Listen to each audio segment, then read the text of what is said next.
السلام عليكم ورحمه الله وبركاته. انا عايزكم يا جماعه تركزوا معايا عشان اللابتوب ده وارد امريكا، جاي من امريكا علينا على طول. اللابتوب ده اتش بي اليت بوك 840 جي 5، بيجي بمعالج كور اي 7 من الجيل الثامن برامات 16 وعرض 256 اس اس دي، رامات وعرض قابلين للزياده. كارت الشاشه اللي عليه يا جماعه انتل يو اتش دي جرافيك 620 اب تو معاك لغايه 8 جيجا. اللابتوب يا جماعه حالته زيرو كانه طالع من كرتونه بالفعل. اللابتوب ده يا جماعه شاشته تاتش سكرين زي ما انتم شايفين، التاتش بتاعها ميه بسم الله ما شاء الله. اللابتوب ده يا جماعه شاشته تاتش سكرين 120 هرتز بحاله الزيرو زي ما انتم شايفين. اللابتوب فيه كل المداخل اللي انت هتحتاجها، في مدخلين يو اس بي 3 مش 2، في مكان للفيزا وفي مكان اتش دي ام اي وفي سماعات وفي مكان للشريحه ومكان لان وفي تايب سي. اللابتوب فيه كل المداخل اللي انت هتحتاجها بحاله الزيرو زي ما انتم شايفين. اللابتوب جديد يا جماعه كانه خارج من كرتونه، حالات كلها بسم الله ما شاء الله. اللابتوب ده يا جماعه بتيجي تستلمه من عندي بهديه شنطه ماوس وستيكر عربي، وبسلمه لك بالشاحن الاوريجينال. ده الشاحن الاوريجينال بتاع الجهاز وكابل باور اوريجينال، وضمان 3 شهور يا جماعه، اطول ضمان في مصر، وموجود شحن لجميع المحافظات لحد باب البيت مجانا.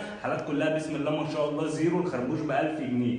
اللاب بسم الله ما شاء الله يا جماعه، بصوا حتى الظهر ازاي، ده الظهر بتاعه يا جماعه والمسامير. حالات كلها بسم الله ما شاء الله اي 7 من الجيل الثامن يا جماعه. حالات كلها بسم الله ما شاء الله زيرو، وموجود منه كميه. لو انت مهتم اكتب تم وهتسمع ارخص سعر لافضل جهاز موجود في مصر حاليا. شكرا.